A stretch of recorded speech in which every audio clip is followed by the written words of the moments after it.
Hola, buen día. Mi nombre es Ortiz Alcántara Yutzet Daniel y el día de hoy vamos a ver el delito de contrabando y sus modalidades en la materia de derecho penal fiscal.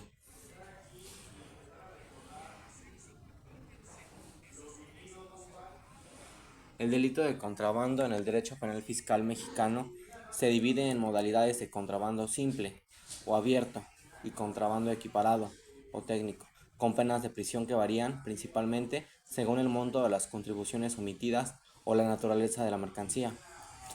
Por ejemplo, el contrabando simple está regulado en el artículo 102 del Código Fiscal de la Federación.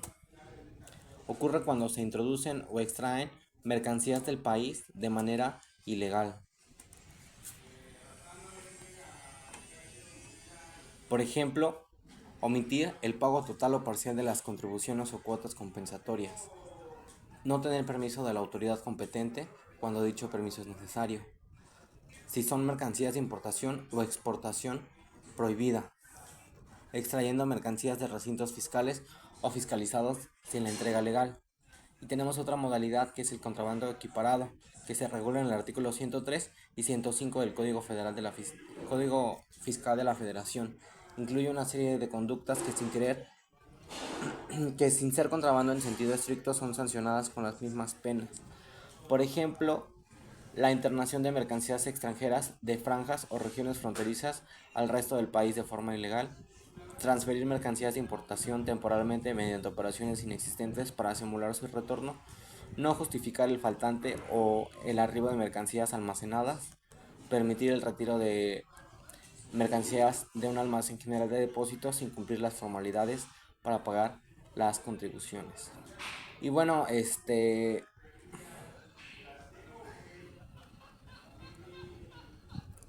tenemos penas que están establecidas en el artículo 104 del Código Fiscal de la Federación.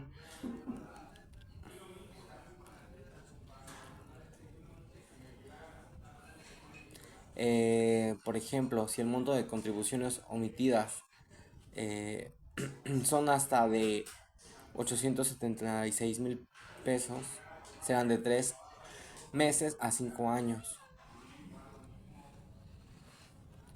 Si el monto excede este límite anteriormente mencionado, son de 3 a 9 años.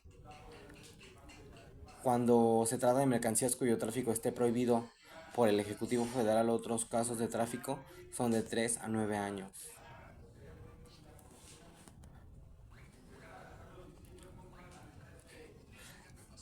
El artículo 102 del Código Fiscal de la Federación define el delito de contrabando que comete quien introduzca o extraiga mercancías del país de manera ilegal. Esto ocurre al omitir el pago de impuestos o cuotas compensatorias sin el permiso de la autoridad competente, o traficar con mercancías prohibidas. También se considera contrabando el movimiento de mercancías extranjeras desde la frontera hacia el interior del país, así como su extracción de recintos fiscales o fiscalizados sin autorización. Las conductas que constituyen el delito de contrabando son omitir el pago de impuestos, por ejemplo, introducir o extraer mercancías pagando total o parcialmente menos de las contribuciones. La falta de permiso, realizar la introducción o extracción de mercancías sin el permiso de la autoridad competente. Mercancías prohibidas, traficar con mercancías de importación o exportación que estén prohibidas. Movimiento indebido de mercancías, introducir mercancías extranjeras de la franja o región fronteriza al resto del país, en los casos mencionados, o extraerlas de recintos fiscales. El artículo 103 del Código Fiscal de la Federación se refiere a presunciones de contrabando. Se presume cometido en diversos supuestos. Presunciones del delito de contrabando. Se presume contrabando cuando se descubren mercancías extranjeras sin la documentación aduanera que acredite su legal introducción. Se presume el contrabando cuando se encuentren vehículos extranjeros en zonas no permitidas, fuera de los 20 kilómetros de las poblaciones fronterizas. Se presume contrabando cuando no se justifican los faltantes o sobrantes de mercancía de descarga. Se presume contrabando cuando se descargan mercancías extranjeras de forma subrepticia de los medios de transporte, incluyendo los de rancho. Las mercancías extranjeras se introducen al territorio nacional por lugar no autorizado para la entrada al territorio nacional o salida del mismo, entre otras. El artículo 104.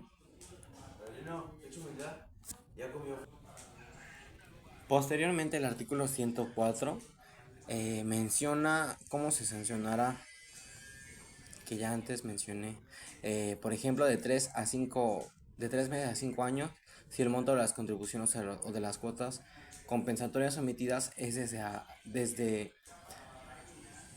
hasta de 1.603.710 pesos respectivamente. En su caso, la suma de ambas es hasta de 2 millones. De 3 a 9 años, si el monto excede de las contribuciones o de las cuotas compensatorias omitidas, exceda 1.603.000 pesos 710. De 3 a 9 años, cuando se trata de mercancías cuyo tráfico haya sido prohibido por el Poder Ejecutivo Federal en uso de las facultades señaladas.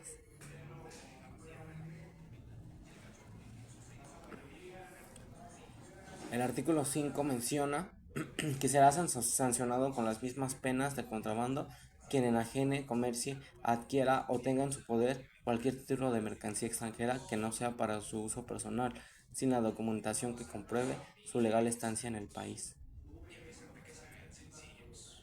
Por ejemplo, también otro es que enajene, comercie, adquiera o tenga en su poder por cualquier título sin autorización legal vehículos importados en franquicia, importados a la franja fronteriza sin ser residente o estar establecido en ellas, o importados o internados temporalmente.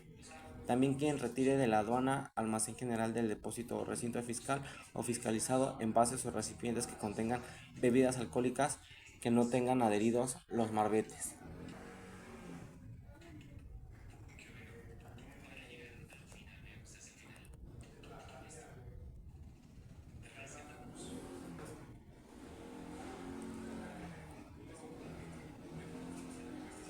La persona que no declare en la aduana, a la entrada del país o salida del mismo, que lleva consigo cantidades en efectivo, en cheques nacionales o extranjeros, órdenes de pago o cualquier otro documento por cobrar, o una combinación de ellos superiores al equivalente de la moneda que se trate de $30,000 en Estados Unidos de América, se le sancionará con pena de prisión de 3 a 6 años. El artículo 6, para los efectos del artículo anterior, menciona que son mercancías de uso personal, alimentos y bebidas para consumo, ropa y otros objetos personales, excepto joyas, cosméticos, productos sanitarios y de aseo, lociones, perfumes, medicamentos y aparatos médicos o de prótesis que utilice. Artículos domésticos para su casa habitación, siempre que no sean dos o más de la misma especie. Posteriormente, el artículo 7 nos menciona que el delito de contrabando será calificado cuando se cometa con violencia física o moral en las personas, de noche por lugar no autorizado para la entrada o salida del país de mercancías, ostentándose del autor como funcionario o empleado público, usando documentos falsos y cuando sea por 3 o más personas. El siguiente punto que vamos a tratar es la defraudación fiscal, que es un delito de evasión de impuestos mediante engaños o el aprovechamiento de errores con el fin de omitir el pago parcial o totalmente el pago de contribuciones. Esta práctica ilícita se sanciona con multas, recargos y en casos más graves con penas de prisión dependiendo del monto defraudado. Una de sus características principales es omitir el pago, total o parcial, tener engaño o aprovechamiento de errores, por ejemplo, ocultar ingresos, inflar deducciones o simular operaciones para tener un beneficio. Las sanciones pueden ser administrativas por casos leves, que pueden ser multas, recargos e intereses, y también pueden ser penas de prisión, dependiendo del monto del fraude. Esto lo establece el Código Fiscal de la Federación. Un ejemplo común, por ejemplo, es la contabilidad falsa, llevar doble contabilidad o manipular sistemas contables para ocultar ingresos o gastos. Otro ejemplo puede ser uso de comprobantes falsos, utilizar o crear facturas falsas para inflar gastos o disminuir ingresos. Eso está marcado a partir del artículo 108, que menciona que comete delito de defraudación fiscal quien con uso de engaños o aprovechamiento de errores omita total o parcialmente el pago de alguna contribución y tenga un beneficio indebido con un perjuicio del fisco federal. El delito de defraudación fiscal y el delito previsto en el artículo 400 bis del Código Penal Federal se podrán perseguir simultáneamente. Se presume cometido el delito de defraudación fiscal cuando existan ingresos o recursos que provengan de operación con recursos de procedencia ilícita. El delito de defraudación fiscal se sancionará con las penas siguientes. Una, con pena de 3 a 2 años cuando el monto de lo defraudado no exceda de 2.236.000 pesos 480. Si el monto de lo defraudado es restituido de manera inmediata en una sola exhibición, la pena aplicable puede atenuarse hasta en un 50%. El delito de defraudación fiscal y los previstos en el artículo 109 de este código serán calificados cuando se originen por usar documentos falsos, manifestar datos falsos para obtener de la autoridad fiscal la devolución de contribuciones que no le corresponden, no llevar sistemas o registros contables que estén obligados conforme a la disposición fiscal, omitir contribuciones retenidas, recaudadas o trasladadas, manifestar datos falsos para realizar la compensación de contribuciones, utilizar datos falsos para acreditar o disminuir contribuciones, declarar pérdidas fiscales inexistentes, entre otros. Cuando los delitos sean calificados, la pena que corresponda se aumentará en una mitad. Hay una posibilidad de que si no hay una querella que se hubiere hecho por parte de alguna autoridad fiscal, se puede hacer un pago espontáneo. Hasta aquí el tema de la presentación. Muchas gracias.